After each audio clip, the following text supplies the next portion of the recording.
I'm going to present multi-modal operations and infrastructure modeling to decarbonize UK freight transportation, an agent-based approach. I'm Sun Lei. I work with Donna and Phil in the Center for Sustainable Route Freight, Harvard University. Here is the structure of the presentation. First, we briefly introduce the strategy used in this study. Then we move on to a new agent-based modeling framework we developed. And next are simulation scenarios and findings, followed by key insights from the simulation study. Finally, we will look at some ongoing works and the future directions. We introduced two strategies: low carbon fuels, modal shift. We aim to invest the financial and environmental impacts of introducing two strategies in a multi-modal freight system. In road freight, heavy goods vehicle can be powered either by diesel, electricity, and hydrogen. And rail and inland waterways freight transport are fueled by diesel. We summarize the main contribution. First, we develop an agent-based modeling framework to simulate movements of port freights to different inland destinations and by road, rail, inland waterways. We incorporate mode choice components into the agent-based modeling framework so we can capture the demand changes in response to different decarbonization strategies. We consider the current and future levels of carbon emissions and operating cost from alternative fuel vehicle technologies. We dig into how demand responds to changes in carbon prices, energy used, and vehicle technology adopted, and their financial and carbon impacts. And well, the agent-based modeling framework, as explained, we have developed simulates the movements of port freights to different inland destinations by different modes.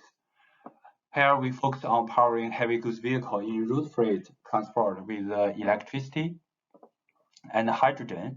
Different energy sources lead to different transporting time, costs, and emissions.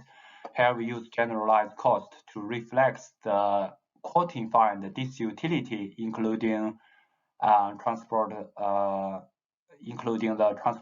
cost and other qualitative characteristics, for example, transport time and emissions. We map the generalized cost into a utility space as a systematic path of the utility. And the multinomial logic model calculates the flow in a region over available modes.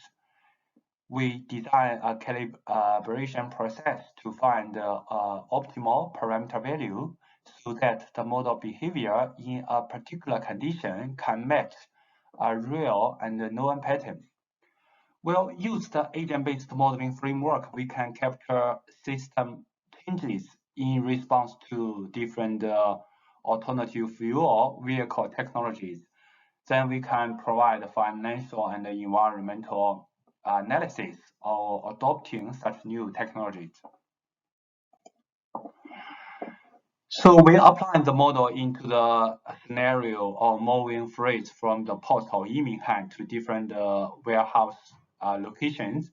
The model is populated with realistic warehouse and transportation data. For example, travel distances are calculated using different transportation network. Then we can also estimate the travel time based on travel distance and the average travel speed. The model structure also is quite flexible to be extended to include a number of ports in the UK. Well, this table provides estimates of current and future well-to-wheel CO2e emissions from alternative fuel vehicle technologies. Well, the emissions are highly dependent on how the electricity and the hydrogen is produced.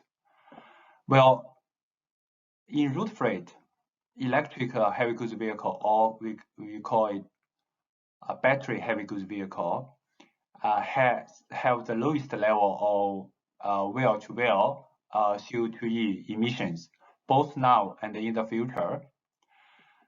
Future hydrogen production from, for example, water electrolysis could reduce CO2e emissions. Then here we assume that the emission for hydrogen-powered heavy goods vehicle will become lower. Well, this table provides estimates of operating costs and prices for different modes. Well, there are significant uncertainties in energy production and vehicle production technologies. Data on current and future costs are limited based on assumptions. As we move into the future, the new energy and the vehicle production technology are expected to reduce the operating cost. So here we assume that the operating cost in the future will become lower. Well, we ran different simulation and scenarios. So first, we provide the financial and carbon impact of adopting alternative fuel vehicle technologies. Well, in the current level, we find electrification while battery heavy goods vehicle in road freight deliver a large reduction in carbon emissions and a higher profit because of the low wheel-to-wheel emissions and cost for battery heavy goods vehicle. Also, we found road freight become more attractive. Well, that means demand shift from rail and inland waterway freight transport powered by diesel to the road freight transport, in which heavy goods vehicle are powered via electricity. We also found hydrogen-powered heavy goods vehicle deliver a small reduction in carbon emissions because the emission level still high in current level. Well, we provide scenario analysis in the future level probably happens in 2030s. Future hydrogen production from water electrolysis, for example, has a significant reduction in CO2e emissions. Then we found that a significant emission reduction could be obtained. However, powering heavy goods vehicles with electricity is more financially and environmental competitive relative to the use of hydrogen in road freight. We also will run different simulation scenarios with different carbon prices. Well, carbon pricing is a market mechanism to mitigate climate change. We found that high carbon prices provide an incentive for carbon reductions. The reason for this is that demand shift from high carbon modes, rail and inland waterways freight transport fueled by diesel, to a low carbon alternative, road freight. However, the effect is not significant. So on this page, we summarize the main findings. The first is that powering heavy goods vehicle with electricity can save the most both now and in the future. The second is, low carbon hydrogen production pathways are widely available. Probably in 2030s, hydrogen is more expensive and produce more wheel-to-wheel emissions in road freight transport. We also found high carbon prices are supposed to incentivize carbon emission reduction. However, the effects is not significant. The reason for this is that travel cost, times, and the transport service availability are also the influencing factors for the customer's choice. We further extend the modeling framework to consider the supply side operations. Well, we then examine very likely scenarios of introducing a mixed or hydrogen fuel cell vehicle. That means a hydrogen-powered heavy goods vehicle and a battery electric vehicle. That means a battery heavy goods vehicle without an electric route system. Then we develop a cost-benefits method. Well, a cost-benefits analysis is a process used to measure the benefits of taking action minus the cost associated with taking that action. Then we provide a viability assessment of introducing a mixed fleet while building up EIS to electrify battery heavy goods vehicle fleets. Well, a negative value suggests a project should be rejected in a cost-benefit analysis. There are so many assumptions and uncertainties that are hard to quantify. There is really used to get a rough idea about the viability of the project, proposed project. Well, here we found a hydrogen fuel cell vehicle are likely to be selected when a fleet or heavy goods vehicle with a large battery are operate, for example, a 5 kilowatt battery.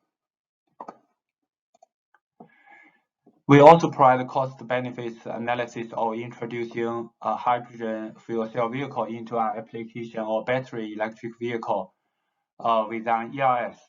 So here we use an ERS network that cover almost 31% of heavy goods vehicle kilometer traveled. Here, where we found the hydrogen fuel cell vehicle are likely to be selected when electrifying heavy goods vehicle using an ERS, even with a small battery, for example, 300 kilowatt batteries. Well, we can see in the diagram, well, introducing hydrogen fuel cell vehicle will generate a negative value. That means hydrogen fuel cell vehicle shouldn't be selected. Well, we will further extend the existing modeling framework to model coastal short sea shipping with the objective of cutting carbon emissions. We also built a new extension of inland multimodal freight system to model an electric route system in detail to quantify its carbon and financial impacts. So finally, we can demonstrate the effectiveness of adopting low emission vehicle technologies in rail and inland waterway freight transport.